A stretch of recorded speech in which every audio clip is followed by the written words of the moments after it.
Hello, and welcome to Fusion Writing, where building character meets creating structure. Well, today is the map day of our Zettelkasten week, and boy, do we have some fun information for you today. So without further ado, I'll ask Victoria to get us going. Victoria?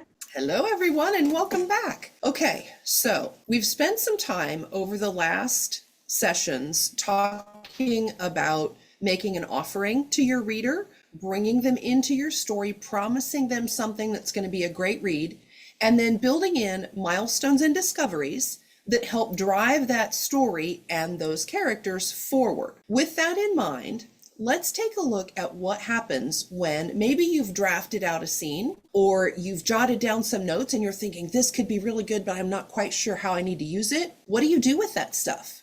Well, you're going to install it in your Zettelkasten. How does that happen?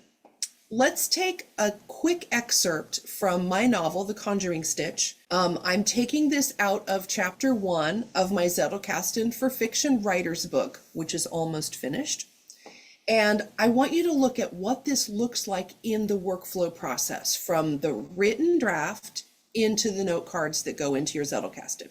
The scene reads like this. Gretchen smiled even bigger, her gray curls making a halo around her face. Oh, excellent. I love newbies. She took a flyer from the green display and handed it over as she spoke. The Add a Poison campaign is a callback to the practice of the old-timers who learned to quilt back in the 1940s. Now, in this scene, this is just one small paragraph out of a scene where my main character is speaking with the woman who will become her mentor, and her mentor is demonstrating that she has this knowledge of how thread was dyed after the Depression and the ways that women began quilting and working their quilting projects during that time. This becomes important later because we learn that those women were using arsenic to color their thread green. Yikes. Therefore, many of them passed away because they were literally poisoning themselves with their craft. Not good. But how did I get there? That is all research that, based on fact, I used to craft that scene as I wrote it.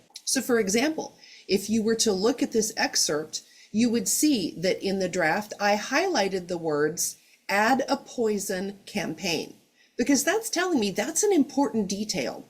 So at the time I wrote it, I had a vague inkling that that might be something that I could dig into history and find out more about. And that's exactly what I did.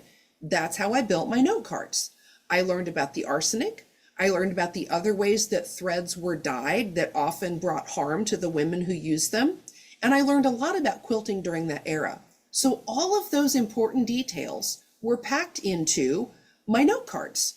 That way, I had the information at hand, I had all of the historical references, and now I'm ready to install that in my note box. This can go a few different ways. I could install it, for example, in my plot box where I want to write this scene. I could install it under the letter A for Add a Poison campaign. I could install it under P for Poisons in Craftwork or Poisons in Quilting.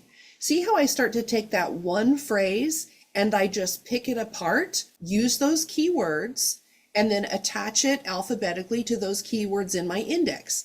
That way, I can always go back and find that information simply by thinking, oh, I remember doing something with poisons. So I go to the P in my index, I look up poisons, I see the poison campaign, and I can go find that note card by its address. Easy peasy. Let's quickly look at a second example. This is a piece of dialogue, right? These are two characters that are having a discussion about this information. Well, I would likely also make an entry under my conversations dialogue area, because that's going to tell me that I've used this how to add a poison or how to integrate this information. I've used it in a scene and it's two characters talking to each other. So I might go to C for conversations under dialogue and list Gretchen and Tara and the Add a Poison campaign. That's reminding me when I glance at my index under dialogue in conversations that I'm using this in a bit of dialogue in a scene. So again, see how those pieces begin to cross-reference and link together across your Zettelkasten? That's the magic of the system, because what you're doing is you're leaving yourself enough of a thread, no pun intended, between those items, so that whether you go look under conversation dialogue, you go look under poisons, you go look under quilting, whatever idea, whatever keyword is going to take you back to this information, you go to your index and that keyword takes you right to it. So I'm going to leave you there for today with taking a bit that you've written, breaking out those keywords, and then going over and indexing it using the address you've assigned that card for that information, so that you can always find your way back and you know what you've used in your scenes. With that, I'm going to tell you to get cracking on those note cards and do not neglect your indexing, because that, my friends, is the key to keeping everything organized so you can always find your way back. I will throw it over to Kathleen. Okay, and I'm talking today about something that is quite closely related, but I'm taking a bird's eye view of your entire Zettelkasten in terms of what kinds of information you are storing in it and how you want to keep it. And I begin with a big dividing my whole Zettelkasten into the fiction world and the nonfiction world. Now, for me, the fiction world is the entire universe that contains my story elements, my research for my story, like Victoria was talking about using arsenic to dye thread green. That would be research for a story and would go in my fiction world. And everything related to my fiction world, I keep in terms of categories. And I'm rapidly switching to match Victoria because her book on using the Zettelkasten for fiction writing is going to be the definitive work for how to organize your Zettelkasten for fiction. And I am rapidly blending my stuff into her world because she has done such a masterful job of laying it out. I cannot wait to get a hold of her book, and I'm so glad I get to see sneak previews as she writes chapters.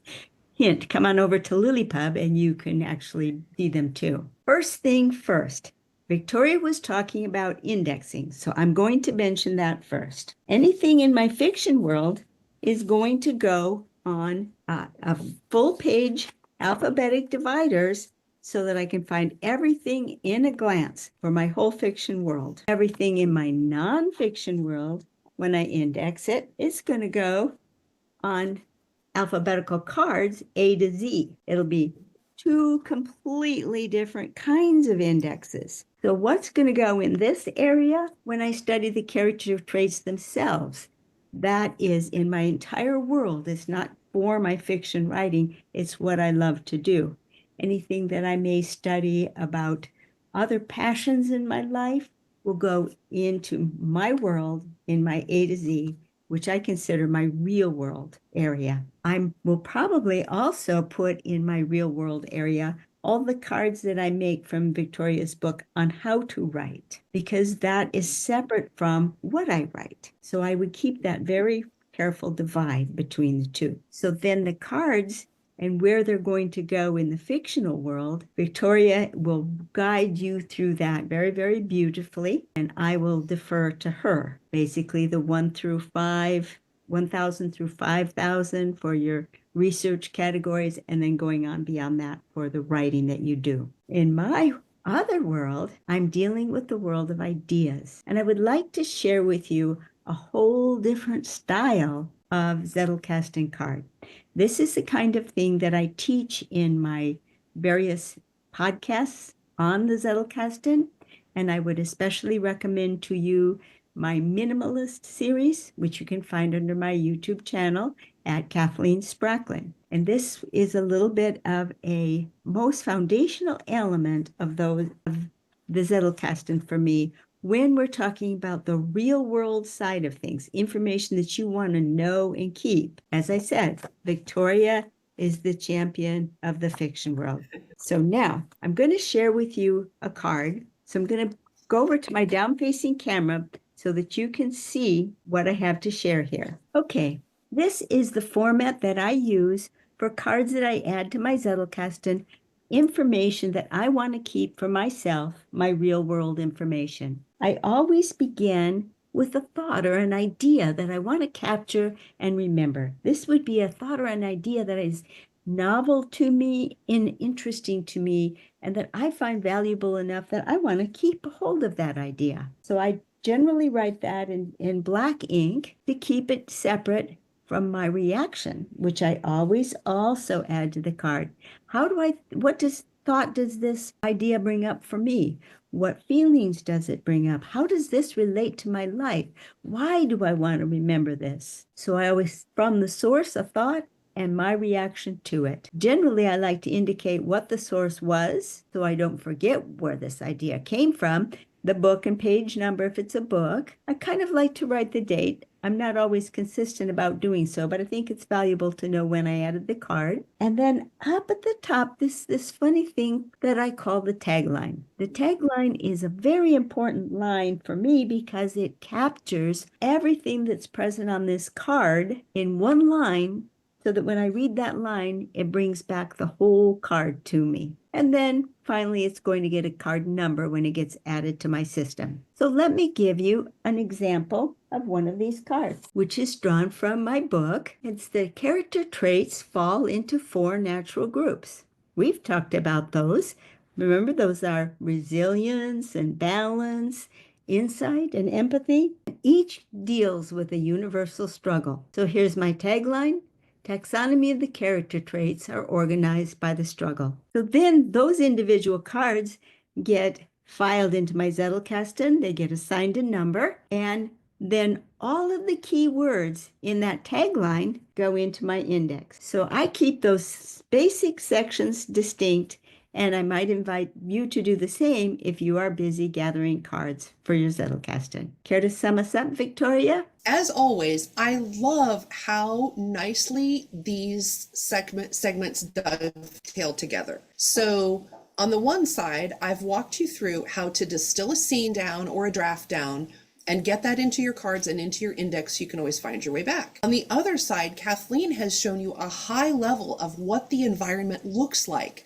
So this is critical. If you take nothing else away, take this. The way that you set up the environment of your Zettelkasten is entirely up to you. We're all giving you different approaches, different tools, different techniques, ways of dividing things up, ways of dovetailing them together, whatever you want to do. The important thing is your system needs to serve you. So do a little high-level thinking. What do you need? Do you need a fiction section versus a nonfiction section? Maybe you need a section for personal things in your life.